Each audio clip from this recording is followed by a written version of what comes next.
So let's go in a different direction and talk about your favorite book. Yeah, definitely. Catcher in the Rye. Look at this. Why is this your favorite book?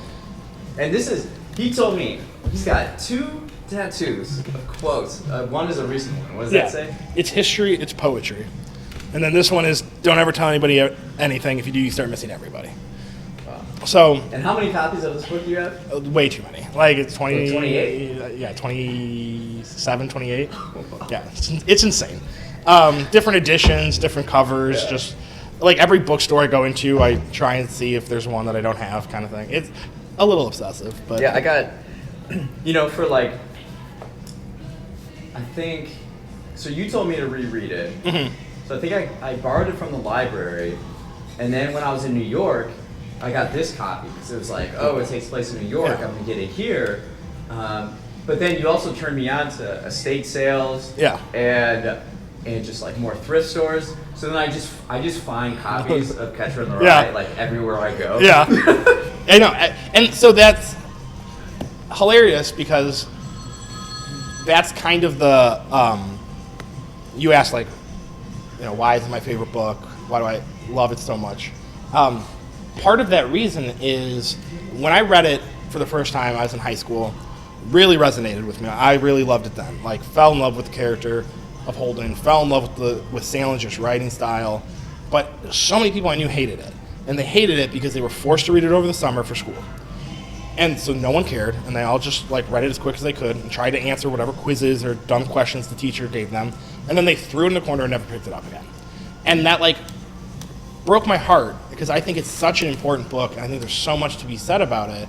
And so many people just say like, oh, I hate Holden because he's whiny or he complains a lot. But then they like don't. I was in that camp. Yeah, and that's why I told you to reread it. And so I'm interested to like hear more of your opinions as you've digested it over time, even more so than what we've talked about in the past. Because I think that, when you read it in high school, you're close to Holden's age, you can resonate with him at the time, but I think the real like power of the book comes from reading it in your 20s and your 30s and looking back and thinking about like, oh, I was that kid, like, and I feel those things and I felt those things, and he's not whiny, he's just right and being honest. And like, if you're honest with yourself about like the world and your interpretations, like, things suck sometimes, and like that's a lot of the book is like having a kid have to understand why the world sucks a lot of the time and like piece that together and be alone in New York piecing these like huge things together and like trying to understand his life and like death and other people, and it's like difficult, and I think we all go through a lot of that, and I think we all have a sense of like that loss of innocence in our lives.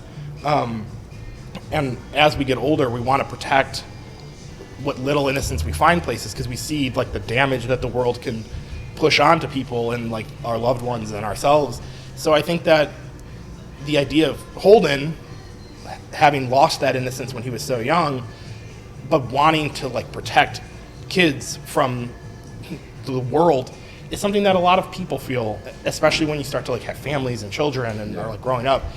You don't want the people that you love and care about to have to like suffer, even though suffering is a part of what makes us, right? So, but no one talks about that when you're 14 or 15 in high school. They just talk about like, oh, Holden's annoying, and that's it, and then you throw the book away. And I'm like, well, you should reread the book now. Like you've grown up since then. So, yeah. Well, you had mentioned to reread it because I told you at one point about the Field Museum here in Chicago, and every time I go there, I'm in this room full of fossils, and there's this window that looks out to the skyline of the city, and this juxtaposition where like everything here is dead, and it reminds me of my mortality and how life is so fragile, and at the same time I look out the window and it's like I'm reminded that I have to like rush everything and I have to be productive and I have to do all of that, and you're like, oh man, you got to reread this, because every time I go to the Field Museum, everything's exactly the same. Every single time I go there, Yeah. all these displays, the smells, the colors, it's all the same every time. And, Yeah. and in the world that is ever changing and going quicker and quicker and quicker, I just love that slow pace. Yeah. So I decided to reread it because in high school I hated Holden. I'm like, why are we reading? What is the value of reading a character like this? Yeah. Like he's doing everything wrong. He's a loser. Blah Yeah. blah blah. So I reread it, and there hasn't been another book that made me drift off and think about life more than this book. Yeah. Like not drift off like I'm bored, but like makes me think about my life in a way. And Yeah. it reminded me, this is something I'm revealing for the first time. I revealed it to you before, but I haven't told anybody. But like, I lived homeless, and for a month I just slept on the streets here in Chicago, in the parks and bushes, sneaking into buildings. And the writing and the book reminded me of that experience. Yeah. And the journal I kept at that time, I never really shared it because it's just me going around Right. thinking about life and Right. exploring like nature and just observing the world around me. And there are a few habits that I picked up living homeless, and one is like coffee. So here we are, coffee. And the other one is observing the world, like in this, just like this curiosity.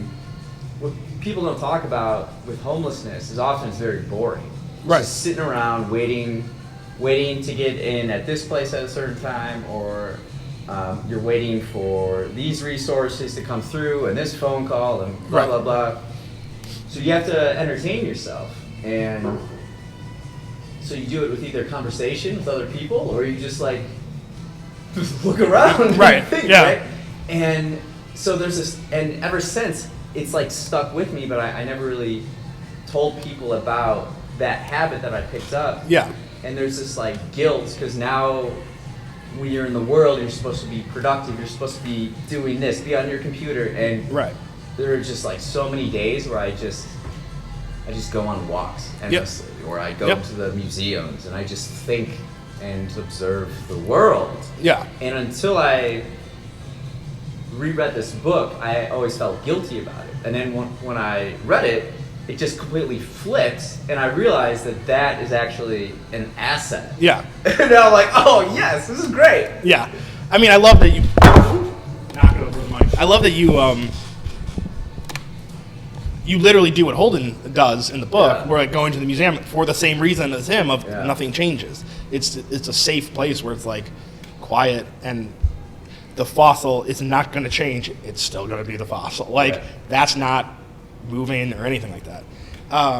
And like you now go to these museums, and I don't think high school Rich would have ever imagined that 20 years later you're doing the same exact thing that Holden's doing. Yeah. And it's one of your like favorite pastimes and like ways for you to kind of relax and decompress a little bit. So I think everyone should like reread the book for a lot of reasons, and I'm happy that it resonated with you in a way, because I think there's a lot to talk about with it and a lot to take from it. And I just wish more people gave it a chance. And just You don't have to get a tattoo, you don't have to get the tattoo. but you should at least give it another chance. Yeah. I think.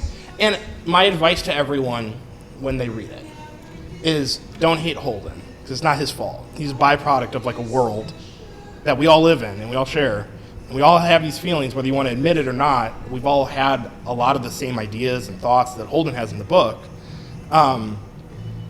Just take a second, and it's a quick read. It's written in a way where you can rock through it like real quick, and just give it a chance. Like go into it open-minded, and don't think about like having to read it for an assignment. Don't think about any of that. Just like try and reconnect with Holden and with the place that he's in, and in New York at that time and everything. And I think you'll gain a better understanding of like the book and why it was written, but then also like a better understanding of yourself as a human being, which is why it's my favorite book.